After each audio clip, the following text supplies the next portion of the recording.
B5.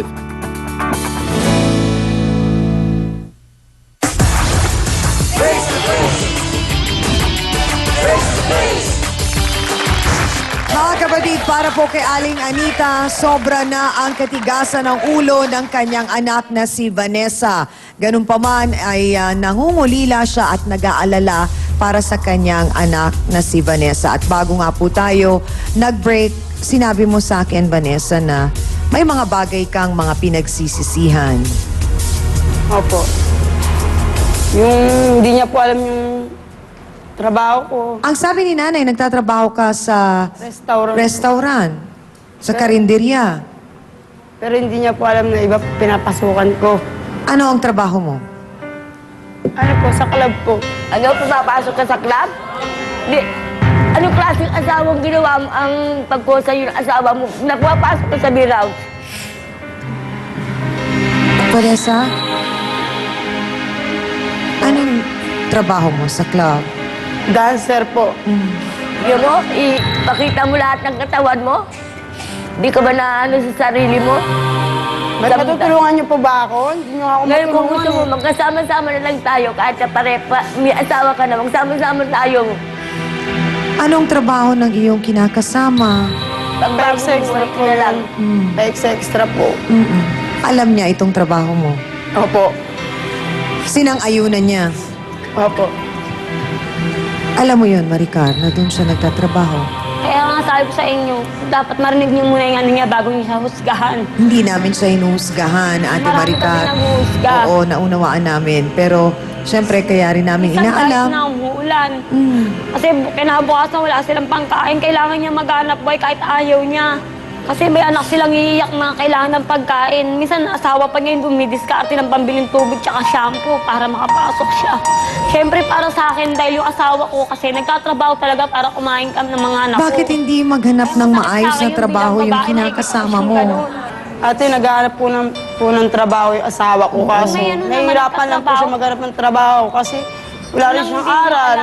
Tapos hindi nyo alam, kaya kahit na ano, pinagtatanggol ko siya kasi magkatabi kami, nakikita ko yung sitwasyon niya kung paano. Bakit hindi ka nalang bumalik sa bahay ng nanay mo? Mas maganda na po siguro yung nasa asawa ko ako. Kasi Yan ang sinasabi ko sa'yo, pag sa ayaw magulang mo po ako, naman nahihirapan po kasi ako eh. Sama-sama na lang tayo, magtulungan tayo mag-inan. Pati asawa mo, isama mo na, tatanggapin ko na kahit Hindi na... niya nga matanggap yung asawa ko eh. Tatanggapin ko na ang Pero asawa mo. sinasabi na ni Aling Anita na tatanggapin niya, umuwi lang kayo. Sama-sama na tayo. Kasi ganun Wala man ka ang- bang naisip na ibang trabahong pwedeng pasukan, Vanessa? Wala po kasi wala naman po kung makukuha trabaho ganito. Eh. Ganito po trabaho. Panibagong buhay ka. Kaninong desisyon ang maiwan ang panganay mong anak sa iyong nanay? Sa akin po. Hindi po kasi nahihirapan din po kasi ako. Nagtatrabaho po ako sa gabi.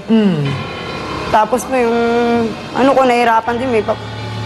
Siya mag-aalaga. Nainis din siya kasi kakaiba talaga yung special anak child niya eh. po eh. Kumakain siya ng kahoy, sabon. Hindi mo siya Lahat. pwedeng iwan na Pinatingin niyo na ba siya sa doktor? Hindi pa po. Iba Bakit? talaga yung anak niya. Wala 5 po. taon na ang bata, hindi ba? Opo. Ni minsan hindi mo pa pinatignan sa doktor, sa isang espesyalista. Wala naman po kami sapat na pera para pagtingin niyo. Minsan nga lang wala sa inyo yon nung di pa nila dinadala sa inyo. Nakita ko yung bata yun, tinali nila ng tali. Sinong nagtali? Sila, kaya pinagalitan ko siya, inaaway ko siya. Huwag mong itali yan. Kasi nga, pag nasa labas siya, kakain siya ng lupa. Kahit na anong bagay, styrofoam, kahoy, kahit sabon, kinakain niya. Nasaan ang Tapos pangalawang anak mo naman? Nakita siya, yun na lang, dinala niya sa nanay niya na. Pinaampun ko po yung isa. Sabi mo sa kamag-anak mo lang. Wala po kasing trabaho asawa ko. Hindi naman po pwedeng magtrabaho ko ng buntis ako. Oo.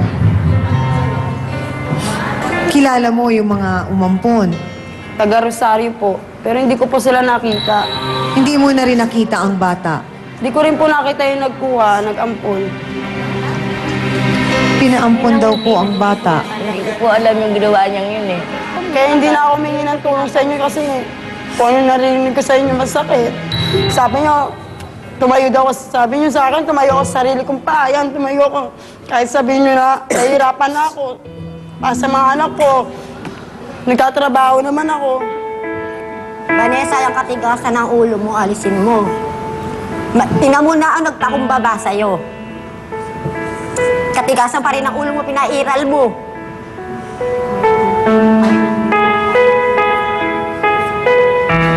Mga kapatid, masama po ang loob ni Aling Anita dahil nga sa katigasan ng ulo ng kanyang anak ni Vanessa. At ngayon nga po, inaamin naman ni Vanessa na talaga pong may mga naging pagkakamali siya sa buhay at nais naman po niyang baguhin ito at ituwid na ang lahat.